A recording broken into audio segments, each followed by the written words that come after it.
Madalas ka bang nananaginip? Masama ba ito? Nakakatakot?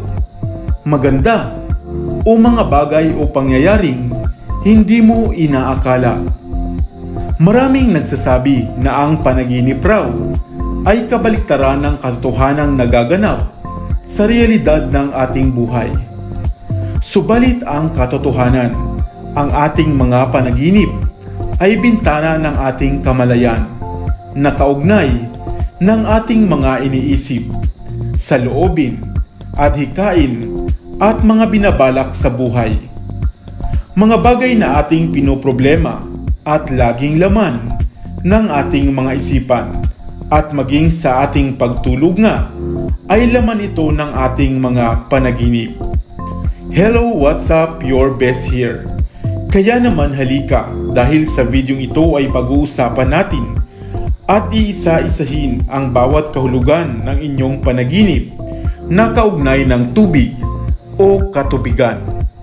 Pero bago tayo magpatuloy, kung bago ka pa lamang dito sa ating channel, ay huwag mong kalimutan na pindutin ang subscribe button at ang notification bell at mag-follow na rin sa ating Facebook page upang lagi kang updated sa aking mga bagong uploads. Madalas ka bang nananaginip ng tubig? Ikaw ay nasa dagat, naliligo, o lumalangoy sa ilog. Halika at ating alamin ang mas malalim pa pala nitong kaugnayan sa realidad ng iyong pagkatao at buhay na minsan o madalas ay hindi mo dapat ipagpasawalang bahala. Ang tubig ay simbolo ng kalinawan, kalinisan at kapayapaan, at ito rin ay maaaring sumasalamin sa ating katauhan na minsan ayaw nating tanggapin o i-admit, at sa pamamagitan ng panaginip ay mas malinaw mo itong nakikita at nauunawaan.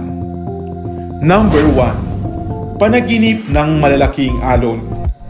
Kung malakas at malalaking alon ang laman ng inyong mga panaginip, ito ay nauugnay sa iyong labis na kasiyahan o labis na kalungkutan. Mga nakagugulat na pangyayari sa inyong buhay na maaari mong ikasaya ng labis o labis na ikadismaya. Number 2. Panaginip ng pagkakalunod. Isa rin itong karaniwang panaginip na tungkol sa tubig, na kadalasan kayo ay hirap sa paghinga at nalulunod. Ito naman ay sumisimbolo sa kamatayan o trauma ng inyong nakaraang buhay. Subalit sa kabilang banda, ito rin ay maaaring simbolo nang ikaw ay nasa gitna ng nakalulunod na problema at mga suliranin na halos hindi mo na nga alam ang solusyon o ang inyong gagawin. Number 3. Panaginip ng ulan. Kung umuulan naman sa inyong mga panaginip, ito ay pahiwatig na ikaw ay nasa sitwasyon ng inyong buhay na labis kang nalulungkot at nagdadalamhati. Subalit kung maganda naman ang sikat ng araw habang umuulan sa inyong panaginip, ito ay isang magandang emosyon o masiglang estado naman ng inyong buhay. Number 4. Panaginip ng putik. Ito naman ay mayroong negatibong ibig sabihin.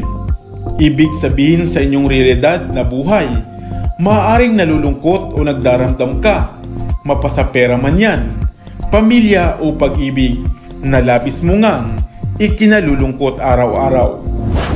Number 5. Panaginip ng malinis na tubig.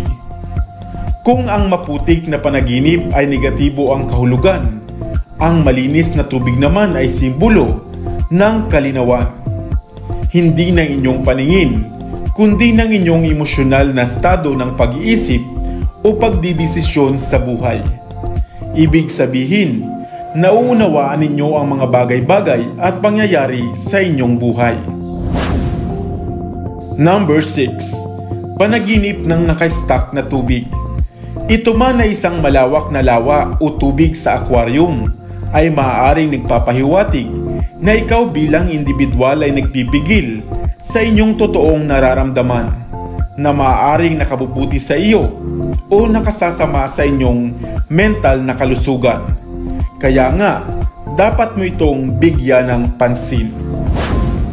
Number 7. Panaginip ng tumatagas na tubig. Ayon sa pag-aaral, ito ay kadalasang napapanaginipan ng mga babae na malapit nang magkaroon ng buwanang dalaw bilang pagpapahiwatig ng kanilang katawan ng regular na karanasan. Number 8. Panaginip ng malagaslas o malakas na ilog. Ito naman ay nauugnay sa inyong kasalukuyang estado ng emosyon. Maaaring kayo nga ay nasa sitwasyon na hindi mo na alam ang gagawin at ito ang nagdudulot sa iyo ng mga pabago-bagong emosyon. Number 9. Panaginip ng isda sa tubig. Ang isda naman ay simbolo ng espiritual na bagay at ang mga isda ay karaniwan ngang sa tubig naninirahan. Ito naman ay nagpapahiwatig ng pagbubuntis o fertility. Number 10. Panaginip na ikaw ay nasa bangka o nasa barko at naglalakbay. Ang panaginip na mga ito ay kaugnay ng inyong love life. At ang paglalakbay nga sa dagat gamit ang bangka o barko ay gaya ng inyong relasyon o ng inyong love life.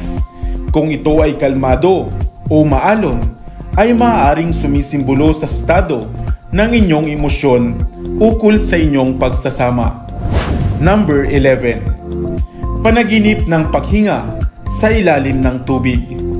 Kung kayo naman ay nanaginip na kayo ay nakahihinga sa ilalim ng tubig, ito ay maaaring nauugnay sa inyong mga pinagdadaanang problema sa buhay. Ito ay simbolo na anuman ang mahirap na dinaranas mo, ay magagawa mong isurvive ito o malampasan, gaya ng paghinga sa ilalim ng katubigan. Kaya naman kung managinip ka nga na nauugnay sa tubig, ang videong ito ay inyong balikan dahil maaaring may nais ipahiwatig ang inyong mga panaginip sa inyong realidad na buhay. Subalit palaging tatandaan na anuman ang ating emosyonal na pinagdaraanan sa buhay, magdasal lamang dahil walang problema ang hindi natin malalampasan. Sana ay may bago kang natutunan sa videong ito.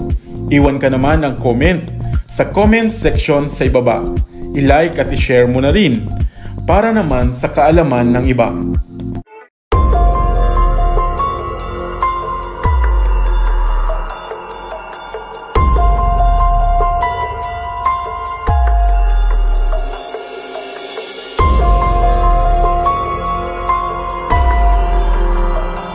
Nakakita ka na ba ng dream catcher?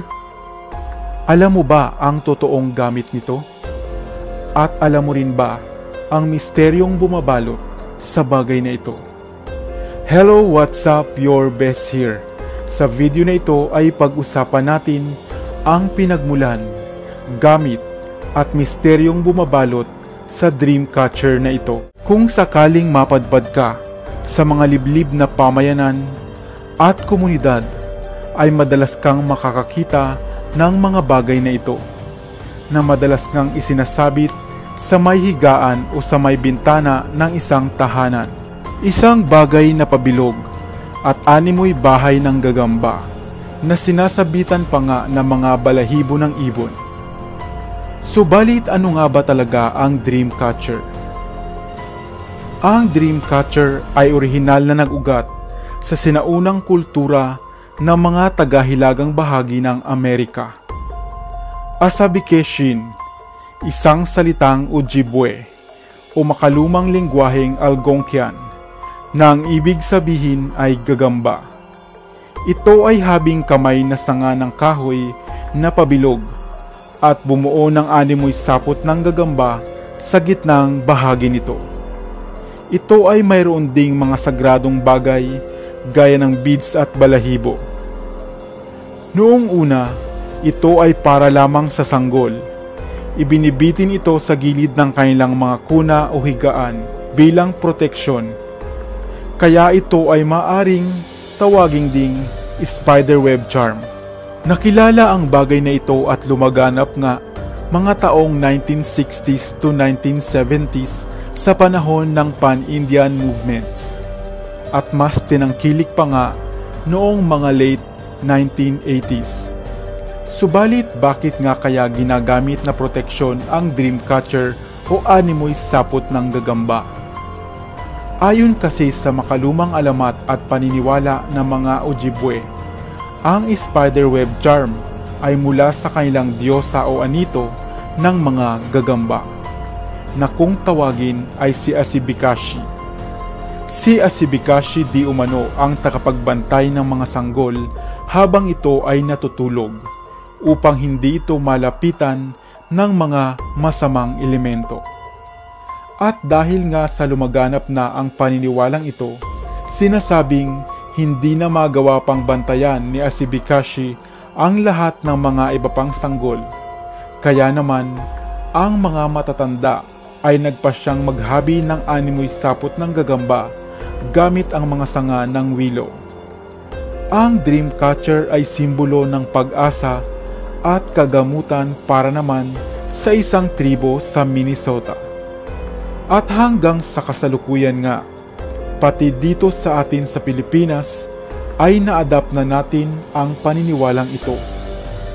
Ang iba'y nagsasabi na makakatulong ito upang makaiwas ka sa mga masamang panaginip at upang magkaroon ka ng mapayapang pagtulog. Napaisip ka na ba kung totoo nga kaya ang diyosa ng mga gagamba? Ang mga paniniwala nga naman, kahit magpasalin-salin at mag-iba-iba ng bersyon, ay nananatiling isang paniniwalang madalas ay kinakapitan ng ilan at umaasang ito ay magiging gabay nila sa pang-araw-araw nilang buhay. Sana ay may bago kang natutunan sa video na ito.